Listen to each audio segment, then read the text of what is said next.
Hello, everyone, and welcome to the Able Voices podcast. I'm Dr. Rhoda Bernard, founding managing director of the Berkeley Institute for Accessible Arts Education, and I am proud to present this podcast featuring disabled artists and arts educators. We are inviting artists with disabilities to be guest hosts for the Able Voices podcast. Today's guest host is installation artist and disability advocate Alexis Neumann. Alexis is a Pacific Northwest installation artist using light, biomedical imagery, copper and iridescent, transparent and reflective materials to draw attention to the complexities of the human experience while engaging disability studies, intersectionality, theology, and cultural studies. She lives with multiple invisible illnesses, including Ehlers-Danlos syndrome and mental illness, and is currently based in Portland, Oregon. Her work focuses on and celebrates interconnectedness, intricacy, and balance within the body through her use of neural and biological systems, and explores resiliency and the metaphysical through sound, light, vibration, and materials. Hi, my name is Alexis Neumann, and I am a guest host of Able Voices. I am an artist and educator and organizer here in Portland, Oregon. I have my Master's of Fine Arts in Visual Arts, as well as a Master's in Critical Studies from the Pacific Northwest College of Art. And within my work, I focus on interconnectedness and resiliency and wholeness in relationship with disability, theology, and art. And I am so excited to be here today with Lindsey. Lindsey Holcomb is a self-taught interdisciplinary artist, and she holds a BA from the University of Oregon in Japanese and Asian studies, as well as studied music. She's represented by the Portland Art Museum, Rental Sales Gallery, and ArtLifting. And I am so excited to be here talking with you today. Thank you, Lindsey. Awesome. Hi, Alexis. I'm so happy to be here talking with you today. So I, grew up with a mother who was a teacher. And so I was lucky enough to have access to many different kinds of art supplies and projects. We were always trying something at home. I have to say I'm a twin, and my twin sister was a lot more of she really processed herself through childhood through art, and I gravitated towards music. So art was always something that I enjoyed viewing, going to see, celebrating in my friends, my sister, my mother. It was always something that I enjoyed doing, but it was never a focus of mine. I went to college for music. And as I entered the workforce in my late 20s, I found myself kind of coming back to play, to painting, things like that as a way to de-stress after work, the 10 p.m. creativity sessions. But I would have never, ever said out loud that I'm an artist. I would have been embarrassed back then to show you anything I was making, because it was just for me and it was just to play. And I think it was almost like a response to adulthood where I was like, why do we stop playing? Why do we stop playing when we hit our 20s and we have our careers, we've gotten through school? I was always seeking that kind of new crayon box smell, that like shiver of like new supply excitement that I remember so deeply as a kid. I think I started chasing that as an adult, which is very much the reason I started with working in clay again, because how fun is that? I don't know anyone that doesn't enjoy clay day at school. And, it became something that I enjoyed doing in the evening, on the weekends, things like that. And that just magnified as I became a mother, I'd say a decade later after I entered the workforce. And it became a way to reconnect with myself, kind of find myself, I think, in those early motherhood days where you just feel like, I'm going to speak for myself, but I know that I've shared this experience with many other friends with young ones, is that, I just felt like I was awake for 3 years and just serving these two little needy people. And I suddenly, everything about me and that I enjoyed doing just kind of fell to the wayside. And so I really started focusing on painting again during that time period as a I have to be able to produce something. I have to be able to do something. Even though my studies focused on violin, it was maybe too disruptive to the environment. I couldn't be playing or practicing at 10 p.m. once the babies went down, but I could paint. Oh, yeah. And it kind of takes off from there, but that's the background. I am self-taught. I've just always loved it. I've never met a medium that I don't like. So That's incredible. Yeah. Thank you casual for love. thanks for saying that. Mhm. I'd like you to tell us a little bit about your experience as a person with a disability and as an artist with a disability. Has your artistic identity been shaped by your experience with disability? It really has. It was the defining, the time of diagnosis was a defining moment for me as an artist. And it very consciously affected how I practice and now pursue art. My daughters were about 3 and 4 when I was, and I say finally diagnosed with MS because I am one of the many people who wait a very long time to chase down an answer. Hmm. It's not the only thing I live with. I also have Ehlers-Danlos and epilepsy and a Lyme diagnosis I've never done anything with. It's for another day, time, place, and energy. But it was a diagnosis that I celebrated because I suddenly did not feel crazy. I felt validated.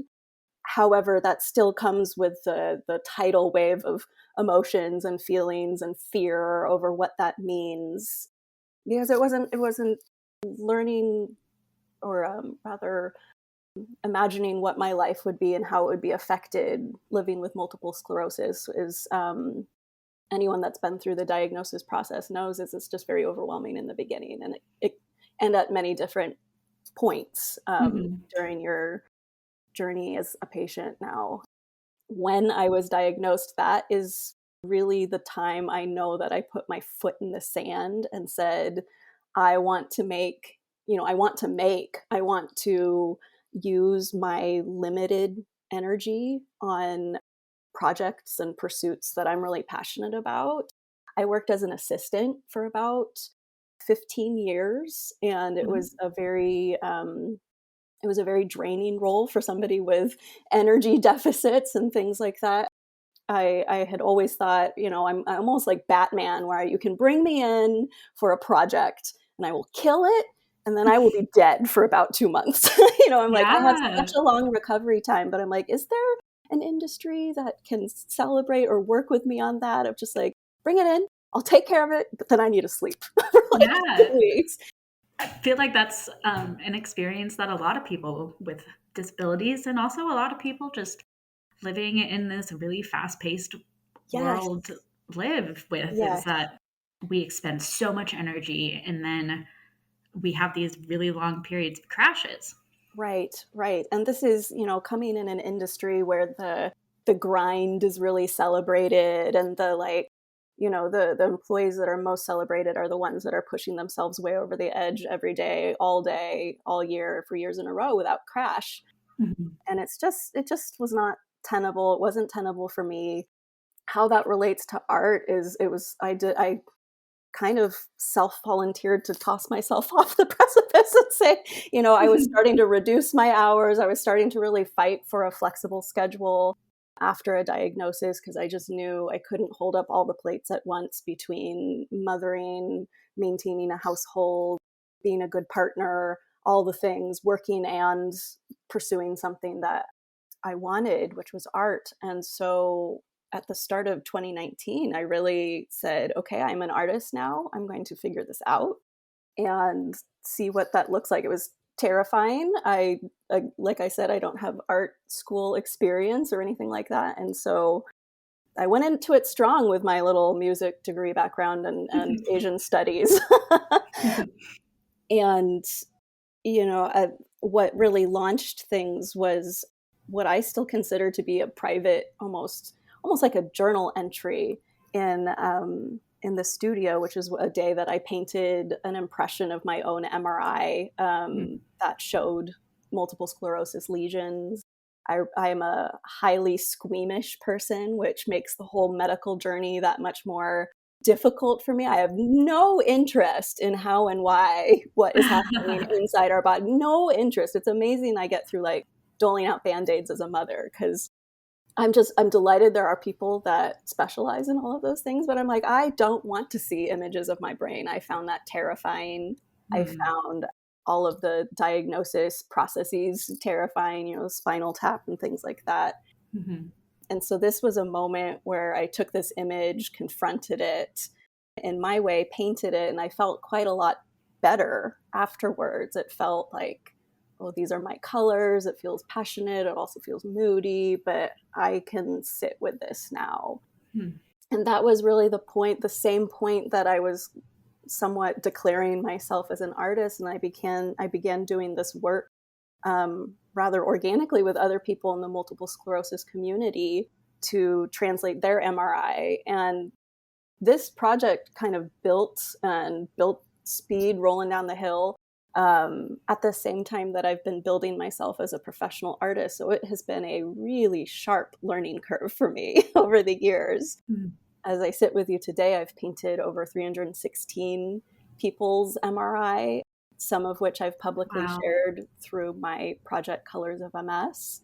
And that was truly like my entire focus in the beginning. And so now as I sit with you today, I'm kind of finding my voice as an artist outside of that work as well. And so for me, that's what this year is all about, 5 years later.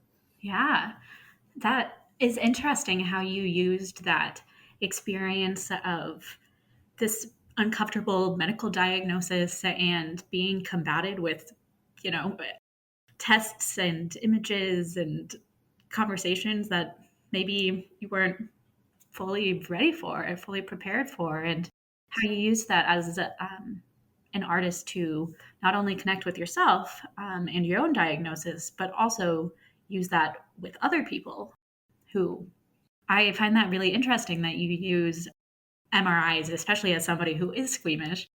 Was there this confronting of your identity and this new situation? How did that present itself in the work of Colors of MS? Was it, I know that you were influenced by a lot of different things when you painted, but yeah, the way the artwork developed and how I've worked with people as a private commission, really, I've learned along the way. I just knew that I always wanted to replicate this very personal moment for the person that I'm painting for. I want it to feel like them. I want to know what their influences are that they enjoy. Do they find peace in nature? Do they find it through music? And certainly I can kind of weave that through with color theory and, what certain colors mean to people. Definitely want to know what colors to avoid at all costs and things like that. The technique has always been the same, where it's very abstract. It's painted in a moment where I feel like I've cleared my mind and I've cleared my plate a little bit. I really want to hold space for them in the creating of the work. I will say, I use both alcohol ink and thread in the paintings of the MRI. And how that started was an accident in ordering supplies. And I like to fully admit that to everyone. I thought I was ordering a different kind of ink when I was working on a Japanese technique at the time. And I thought I had found some colored sumi ink now, so charcoal ink. Okay. It was, and it curdled when it hit the water. And I'm like, well, what is this? And then I started playing around with it. I'm like, okay, hooked. It's unpredictable and it's bold. It's a very fiddly medium, but I kind of like working with that. It complements my own neurospiciness, where I'm like, I really can't control the outcome. I can put guardrails around it because I know the general shape and what we're going with, but it's going to be what it's going to be. And that's part of the process of making that I really enjoy. That I feel like that parallels the disability experience so much also. Having the back and forth conversations with people. And I like I said, not everybody shares their story through my project, which is primarily hosted on Instagram. Mm-hmm. But if they do, they're sharing a little bit about themselves, a little bit about their diagnosis process, and then their outlook for the future, what they would have liked to hear. And, being almost 6 years into a diagnosis myself, I still consider myself new to understanding and reshaping my understandings of living with MS and what to expect truly. I think, especially when something is so important and will be so impactful on your life, I really struggled with resources in the beginning of the Mm-hmm. diagnosis.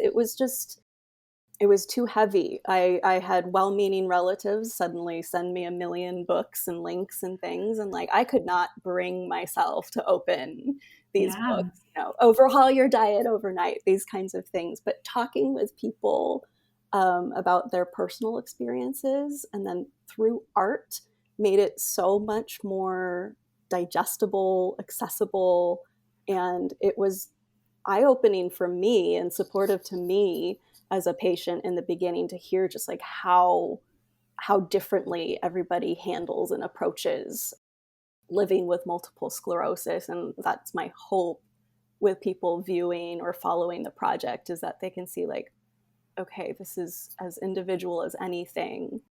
That's incredible that you were learning about your own diagnosis through all these conversations with Yeah. others. And it's interesting that this kind of marked your early diagnosis period. Yeah. What are you focused on now in your art practice? I know that you have a show that you just opened and that you have some new bodies of work. I do. I'm feeling at a really interesting point right now, where really these last 5 years, I mean, I credit my work with the MRI for a lot of doors that have opened and opportunities that have opened to myself as an artist. But it's kind of like rolling backwards and seeing, okay, but what am I painting if I'm not focusing on MS? Hmm. And even though it's a project I'm deeply grateful for, it does have some negative effects on me as an artist, somewhat in the sense that I feel like I'm being diagnosed over and over and over again. Hmm. And I can't deny that fact. I've slowed down my rate of commissions over the last few years because I recognize the energetic impact um, of making those works, and I still do them, but at a slower rate. And so I really began, I'd say last year, experimenting with, I mean, I don't want to say organically creating because everybody has their own way that they do it, but really just like not beating myself up about the fact that I am not in the studio 9 to 5 every single day. That is just not how my brain works. Hmm. Depends on, busy seasons with children. I find that I'm okay with winter being a little bit more of a fallow period of just like reflecting and thinking. But a lot of my work that I'm excited to take into this year that started last year was natural ink making. It's been something I've been trying to study and practice for the last few years, and I feel at a really pivotal point with it. I feel like, gathering ingredients from the environment, or which is blessedly rich here in the Pacific Northwest, Sure. gives me it lends a feeling of placemaking to what I create, and is a way of I just always think of Horton Hears a Who with the little like, I am here, we are here, we are here, like you sometimes feel like that when I can't Mm. be present at fairs and markets and things like that. I'm not as, what I say, as active for my peers who are in art. We present a different way, and then I Mm. think that working slowly is really the name of the game this year, and being and following what is curious and following what I think is I have some paintings that are inspired by Japanese myth, which is my heritage, and travels and things like that I really like to fixate on and explore. And I'm just going to give myself permission to explore more of those topics this year. That's great. Yeah, there's so much more to you as an artist and you as a person, outside of a diagnosis of, Mm-hmm. and I think sometimes as artists, especially as disabled artists, we get fixated on this one aspect of our identity, and we're like, this is how we connect with other people. But the beauty of the lived experience is that disability is a part of the human experience. It is Yeah, a part of every aspect of living, and there are so many other things that are still informed by our experience and can be used as inspiration for absolutely. different mediums. Yeah. Absolutely. And it's still something new. It feels very new to say out loud because again, I'm just really, really thankful for where the project has taken me. And I'm really, it will always be incredibly important to me. But I'm really excited to kind of explore some themes and kind of get weird this year. So, Yeah, I know you were talking about how you show up in spaces maybe a little bit differently than some of our other peers, and yeah. how your acceptance and how you have come to uh, work with that instead of fighting against that Yeah. instinct to kind of show up all the time and be at all the fairs and be at all the exhibition openings. But it's true. Working with your body instead of against your body is so important. It's true. And being really honest with yourself about how, an event or a creative process is going to impact you. And I say that as if I know what I'm talking about, but I'm pretty fresh into sticking to my guns about that. I'd say I hate that phrase. I don't know why I said that, but but I think again, since this last 5 years, I'll joke with my close friends that I just feel like I'm cosplaying as an artist all the time. I'm just like, am I doing it right? Is this what I'm supposed to? I don't know what I'm supposed to be doing. And trying to kind of, I'll try something. I'll try entering a market, or I'll try to be available for example, I was a part of a gallery that did a monthly First Tuesday event, or needed work turned over more frequently, as opposed to another gallery that I work with that may accept work twice a year, Hmm. and certainly not more than like two to four pieces a year. And I started to realize, I'm like, oh, I'd rather show up in my best way to the thing that least demands energy from me, than try to be on a production wheel Hmm. with seasonal products or offerings, or being spread too thin, or um, and they're models and drive that I really admire. I really, really admire a lot of artist friends that I have, that especially like holiday season, where they're doing a Christmas market every single week of the month. I simply could not do that. I could not do that. I know how much energy it takes. It's Mhm. even just putting your work out there once requires a lot of energy. But just being okay with it and not beating myself up Mhm. for deleting that email about an opportunity, or I kind of might need a tattoo on my right hand that says, Lindsey, do not apply to that thing. Like, not for you, not for you. And like, have faith that it'll still be okay, and I'll still like be out there when I can be out there. Um, Hmm. that is hard. That is hard because the year's calendar moves fast. And I think that's something that a lot of artists, just in general, not only artists with disabilities, struggle with. Yeah, I feel like showing up in it's a hard thing to figure out. Are when are you going to show up and like at your best, most energetic, and pick and choose the experiences and opportunities, or balancing that with opportunities coming in as well as seeing what everybody else is doing.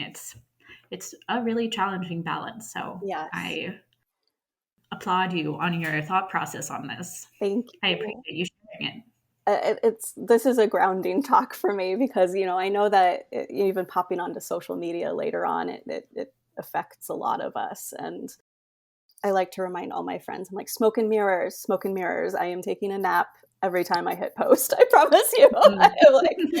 I am not as busy as I look. So, but I'm thankful to be where I can. Yeah. Just to wrap up, I'm wondering, what advice would you give to a young artist with a disability? I just say keep chasing that curiosity. I think it's like the art of remaining flexible with what you expect from yourself and your work, and allowing space to be surprised. I think being, this is a large statement, but I think being quote unquote successful in art has so much to do with audacity and putting yourself out there.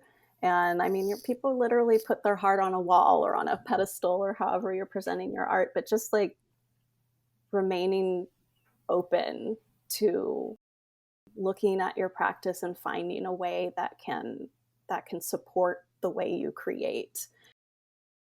And it's hard when we continually compare ourselves to other, but just remain open to surprise and creative. And I say that as a very neurospicy person, that I'm, I I beat myself up for a long time with like, okay, I need to stay in my lane. I do alcohol Inc. I'm like, no, who says that? Nobody says that. You can introduce yourself however you would like. So I say go buy the weirdest thing at the art supply store and have fun playing with it, and diffuse some of that stress that can come up with creating. Wow, that's inspiring to me as well. Well, especially to people who are, going through the art school experience. I don't have that experience. I'd say that going to school for violin performance, I can only imagine, is slightly similar, where it's just, the jurying and the, the constant feedback and all. But That's the play. I love that. get that Thank crayon you. box smell, that new crayon box smell. Remember why we do this. So. That's so great. Thank Yeah, you so much. absolutely. I really appreciate the opportunity to have the space to talk with other artists living with disabilities. I think it is such an important conversation to have, and is something that I will carry with me throughout my future as an artist. But I think the lessons that I've learned from other artists with disabilities, I'm thinking particularly like allowing yourself to show up in the ways that you're able to and celebrating those ways that you can, being open to being surprised, letting yourself live with complicated aspects of your identity and using that within your art practice. These are all lessons that I don't know if I would have gotten, or if I would have learned if I didn't get to have these conversations with other artists who live with disabilities. And so I really appreciate having the space and opportunity to work with able voices. Thank you so much.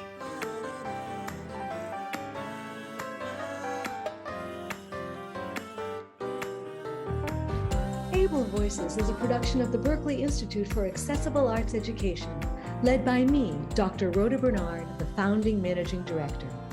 It is produced by Daniel Martinez del Campo. The intro music is by Kai Levin, and our closing song is by Sebastian Batista. Kai and Sebastian are students in the arts education programs at the Berkeley Institute for Accessible Arts Education. If you would like to learn more about our work, find us online at berkeley.edu/BIAAE or email us at BIAAE@berkeley, that's LEE.edu.